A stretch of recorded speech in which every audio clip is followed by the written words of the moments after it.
सभी भक्तजनों को जय श्री कृष्ण। श्री सुखदेव जी कहते हैं, परीक्षित, ककड़ इन गोपियों की साधना पूर्ण हो चुकी है।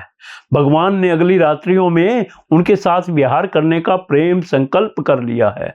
इसी के साथ उन गोपियों को भी नित्य सिद्ध है जो लोक दृष्टि में विवाहिता भी हैं। इन्हीं रात्रियों में दिव्य लीला में सम्मिलित करना है। वे अगली रात्रियां कौन सी हैं, यह बात भगवान की दृष्टि के सामने है। उन्होंने शारदीय रात्रि को देखा, भगवान ने देखा। इसका अर्थ सामान्य नहीं है, विशेष है।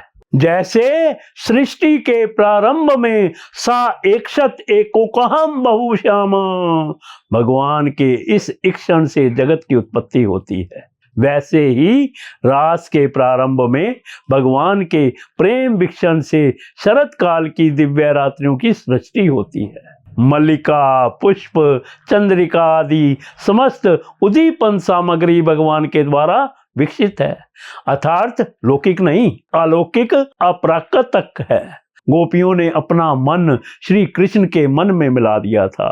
उनके पास स्वयं मन नहीं था। अब प्रेम दान करने वाले श्री कृष्ण ने विहार के लिए नवीन मन की, दिव्य मन की सृष्टि की। योगेश्वर भगवान श्री कृष्ण की यही योग माया है जो रासलीला के लिए दिव्य स्थल, दिव्य सामग्री और दिव्य मन का निर्माण किया करती है।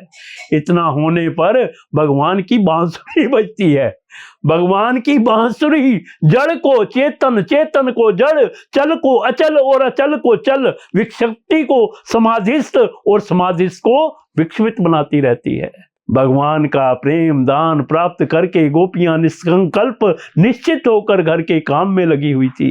कोई गुरुजनों की सेवा शुश्रूषा धर्म के काम में लगी हुई थी, कोई गौ दोहन आदि अर्थ के काम में लगी हुई थी, कोई साज श्रृंगार आदि काम के साधन में व्यस्त थी, कोई पूजा पाठ आदि मोक्ष साधन में लगी हुई थी। सब लगी हुई थी अपने अपने काम में, परंतु वास्तव में वे उनमें से एक भी पदार्थ चाहती नहीं थी। यही उनकी विशेषता थी। और इसका प्रत्यक्ष प्रमाण यह है कि वंशी ध्वनि सुनते ही कर्म की पूर्णता पर उनका ध्यान नहीं गया। काम पूरा करके चले, ऐसा उन्होंने नहीं सोचा। वे चल पड़ी उस साधक सन्यासी के समान जिसका हृदय वैराग्य की प्रदीप्त ज्वाला से परिपूर्ण है। किसी ने किसी से पूछा नहीं, सलाह नहीं की। अस्त व्यस्त गति से जो जैसे थी वैसे ही श्री कृष्ण के पास पहुंच गई। वैराग्य की पूर्णता और प्रेम की पूर्णता एक ही बात है, दो नहीं। गोपियां ब्रज श्री कृष्ण के बीच में मूर्तिमान वैराग्य हैं या मूर्तिमान प्रेम, क्या इसका निर्णय कोई कर सकता है? साधना के दो भेद हैं, पहला मर्यादा पूर्ण वैध साधना और दूसरा मर्यादा रहित अवैध प्रेम साधना। दोनों के ही अपने अपने स्वतंत्र नियम हैं। वेद साधना में जैसे नियमों के बंधन का, सनातन पद्धति का, कर्तव्यों का और विविध पालनीय कर्मों का त्याग साधना से भ्रष्ट करने वाला और महान हानिकर है, वैसे ही अवैध प्रेम साधना में इनका पालन कलंक रूप होता है। यह बात नहीं है कि इन सब आत्मोन्नति के साधनों को वह अवैध प्रेम साधना का साधक जानबूझकर छोड़ देता है। बात यह है कि वह स्तर ही ऐसा है जहां इनकी आवश्यकता नहीं है।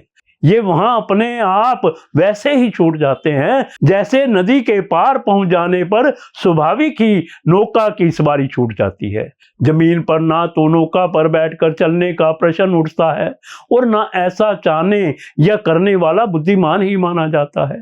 ये सब साधन वहीं तक रहते हैं जहां तक सारी वृत्तियां सहज स्वेच्छा से सदा सर्वथा एकमात्र भगवान की ओर दौड़ने नहीं लग जाती।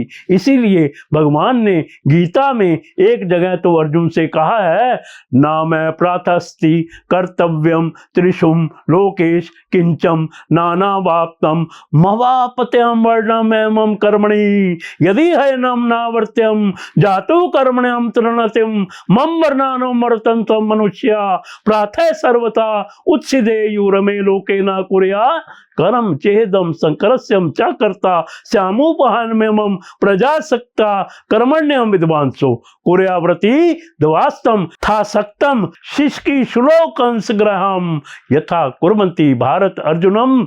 यद्यपि तीनों लोकों में मुझे कुछ भी करना नहीं है और ना मुझे किसी वस्तु को प्राप्ति करना है।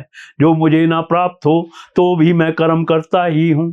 यदि मैं सावधान होकर कर्म ना करूं तो अर्जुन मेरी देखा देखी लोग कर्मों को छोड़ बैठे और यूं मेरे कर्म ना करने से ये सारे लोग भ्रष्ट हो जाएं तथा मैं इन्हें वर्ण संकर बनाने वाला और सारी प्रजा का नाश करने वाला बनूं।